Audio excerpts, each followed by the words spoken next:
Info News Update. Sir 2025-এর last দিন, অর্থাৎ আমাদের পুরনো যে বছর তার বিদায়ের পালা, আর আগামী কাল থেকে আমাদের 2026 1 জানুয়ারি নতুন বছরকে আমরা স্বাগত জানাচ্ছি। তো এটা আমাদের জন্য কি, আমরা 2025-এ আমরা কি করলাম তার হিসাব, এবং আগামী দিন আমরা 2026-এ কী করতে যাব এগুলোর উপর ভিত্তি করে কিন্তু আমরা প্ল্যান করি। তো সেটা তো একটা দিক সরকারের আমাদের বিষয়, কিন্তু আগামীকাল থেকে 2026-এর প্রথম 1 জানুয়ারি আমি সেই উপলক্ষে সমস্ত রাজ্যবাসী তথা সমস্ত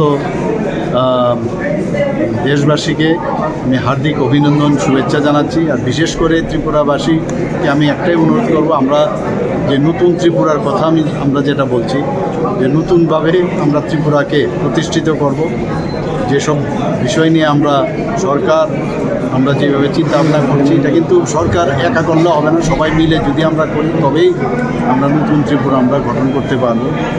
এবং একটা কিছু করা প্রয়োজন, এইভাবে গতানুগতিকভাবে চললে হবে না, নতুনভাবে চিন্তা ভাবনা করা। মাননীয় প্রধানমন্ত্রীজি যেভাবে আমাদের মার্গদর্শন করান, যেভাবে বিশ্বের মধ্যে ভারতকে এখন যেভাবে প্রতিষ্ঠিত করেছেন উনি, আগামী দিন 2047-এর মধ্যে একদম বিকশিত ভারত করেছেন, আমরাও সেইভাবে কাজ করছি। সবাই কোঅপারেশন ছাড়া সেটা সম্ভব হয় না। সবাইকে আমি happy new year 2026।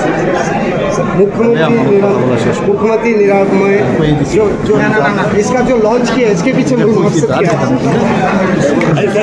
Subscribe to Tripura Info and press the bell icon so that you never miss any latest updates and news on Tripura.